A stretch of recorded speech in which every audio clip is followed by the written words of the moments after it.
All right. Anyway, thank you very much, George and the Humanitarian Logistics Association for the invitation. It's really good to be here today. See a couple of familiar faces, a lot of new faces. But I think this is a great time to have this conversation, and USAID is pleased to be able to kick off with some remarks. So as George said, my name is Mike DeSisti. I am the East Africa Regional Director for USAID's Office of Food for Peace.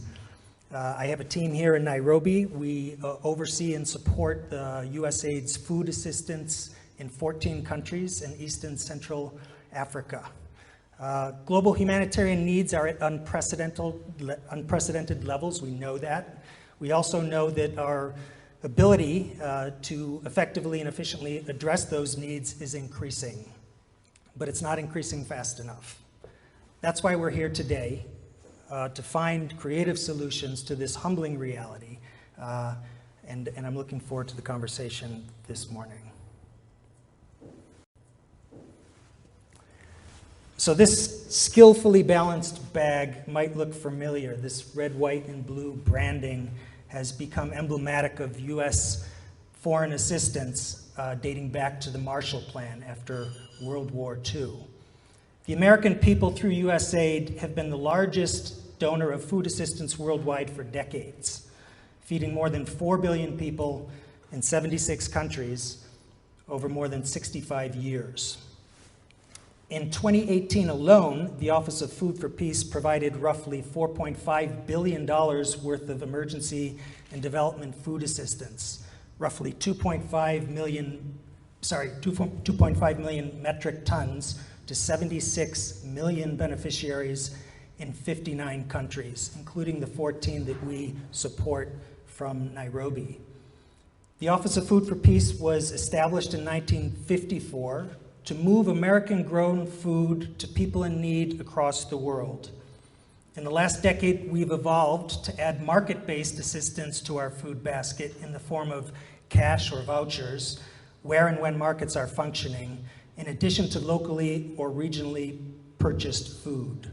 Today, our assistance is more or less evenly split between in-kind food, or food as food, and these market-based modalities, including locally and regionally procured food, as well as vouchers.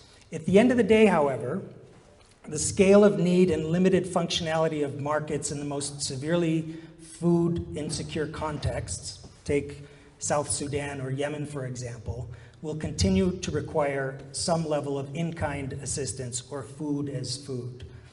So getting that food to vulnerable populations as quickly as possible while maintaining quality en route remains at the core of what USAID, through the Office of Food for Peace, does, which is why I'm here today. Modernizing the humanitarian supply chain is a priority for USAID, and we recognize we have a whole lot to learn from our partners in the private sector, people sitting around the tables here today.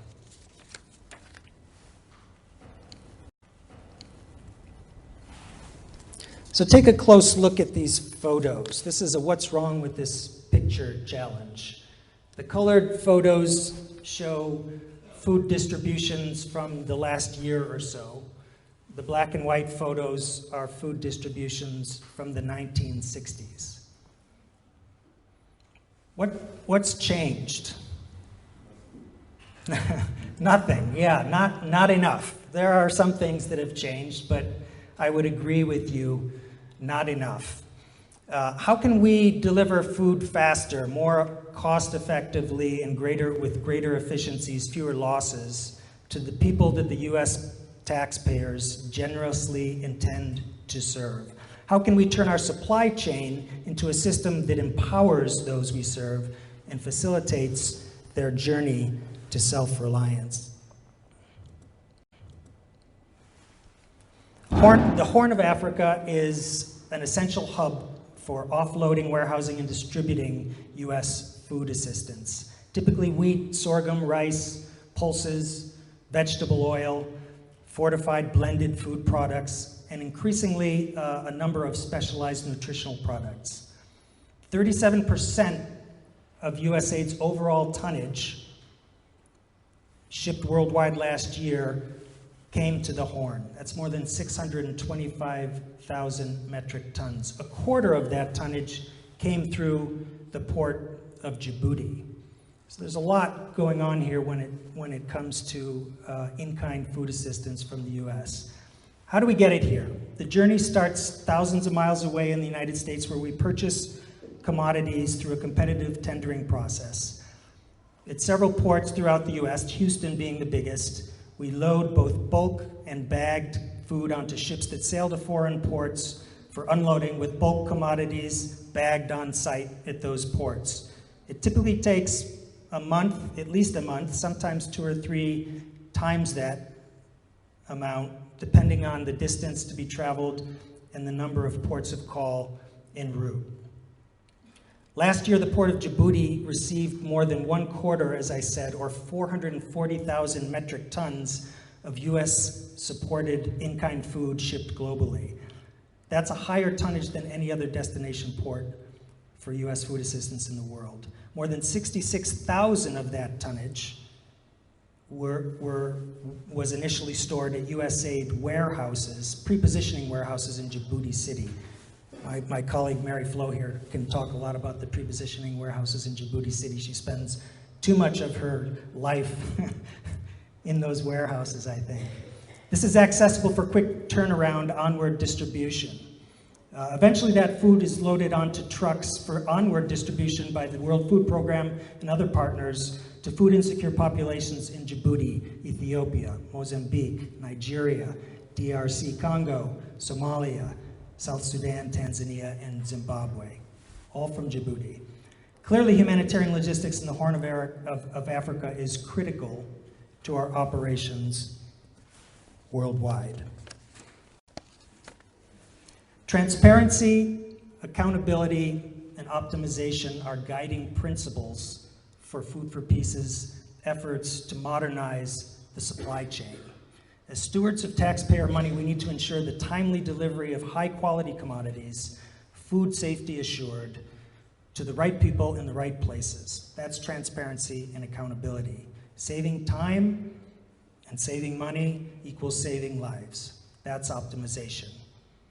With these 3 principles in mind, how can we learn from and leverage the private sector's know-how and expertise? As I said at the outset, when it comes to innovation, our partners in the private sector are leading the way. In South Sudan, we're seeing significant cost savings from WFP's pilot of the amphibious SHERP vehicles, which overcome vexing climate and topography-related issues that we face in trying to assist one of the most food insecure populations in the world. I had a little chat just before the start today with David Haysmith. He's telling me $10 million a year in South Sudan from the SHERP vehicles. Right now, they can only deliver 1 metric ton at a time. Looks like WFP is going to be getting some bigger, I don't know if they're bigger, but somehow they're going to be delivering 4 metric tons. It's great stuff. We look forward to the feedback on WFP's feasibility studies with drones and something that David likes to call the flying warehouse. Imagine that, the flying, I don't know, Mary Flo, if you're going to be visiting the flying warehouse like you do Djibouti. As well as a pilot using blockchain to track the movement of commodities along the Djibouti corridor, giving us real-time information on the location and the condition of food during transit. Something else we're very excited about is called the Food ATM, an automated food distribution system intended to cut costs and raise quality with food distributed to large populations residing in a single location over an extended period of time. Refugees, for example. We've got more than 5 million refugees hosted in East and Central Africa. The Food ATM provides the ability for target populations to collect their food on their own schedule rather than standing in a queue, adding an element of dignity and self-empowerment to food assistance even where markets aren't functioning. WFP and World Vision are expected to pilot this innovation in Tanzania this year. We're looking forward. So kudos to all of you, partners in private sector, when it comes to supply chain modernization. But I'm encouraged to say that FFP, USAID is taking some steps in the right direction as well. This year we launched our first inventory tracking system for pre-positioning treatments and began using shipment visibility software to track the live locations of our vessels. We're also sending our first shipment of QR-coded bags, those matrix codes, to Djibouti to lay a foundation for data collection. To ensure our food is safer and high quality, we're working with the Massachusetts Institute of Technology, premier research institute in the United States, on new ways of packaging food in hermetically sealed bags, which could spare 10,000 metric tons from infestation and save $15 million per year. We're also experimenting in Djibouti, in our Djibouti warehouse, with something we call cocoons, not butterflies, but these wrap around large volumes of bags to create a low oxygen and low moisture environment that restricts the growth of aflatoxins. So USAID and Food for Peace are doing things differently with in-kind food supply chain, but we know we can do more in this regard, together with all of you. For USAID, private sector engagement is a means to the end of self-reliance, the agency's new mantra, perhaps best summed up by our administrator, Mark Green, who likes to say, the purpose of foreign assistance should be to end the need for its existence.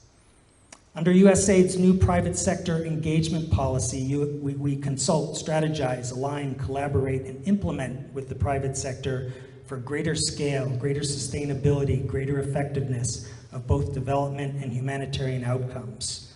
USAID's new digital strategy under development will chart an agency-wide vision for development and humanitarian assistance in a rapidly evolving digital landscape. This strategy draft will soon be available for public comment. We'd be very interested in feedback from the people in this room. I'll make sure George has a copy of that to share with the wider group. Just last July, here in Nairobi, Food for Peace and our sister office of U.S. Foreign Disaster Assistance, better known as OFDA, partnered in Kenya on what we call a private sector landscape assessment, the first one conducted in Africa by USAID, to identify opportunities to collaborate with the private sector in advancing sustainable solutions for self-reliance in the humanitarian space. Our key takeaway from that assessment: innovation in Kenya is thriving, especially in Nairobi, and interest in collaboration is high.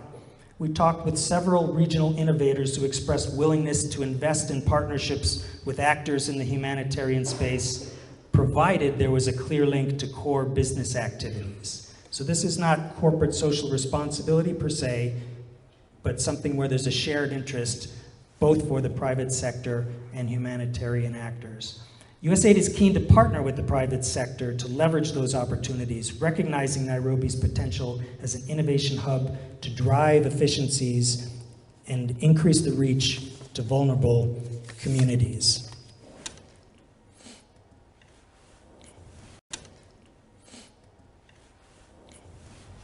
We need to reframe our thinking to recognize beneficiaries are customers to whom we are delivering a service. Our delivery model must be efficient, effective, and accountable to those we serve. Effective supply chain management is essential to this goal because the last mile begins with the first mile. Our key interaction with our customers occurs the very moment they show their ID card to receive this bag of food. Let me close with a quote from Peter Diamandis, a Greek-American entrepreneur and the founder of the X Prize Foundation, which knows a thing or two about innovation.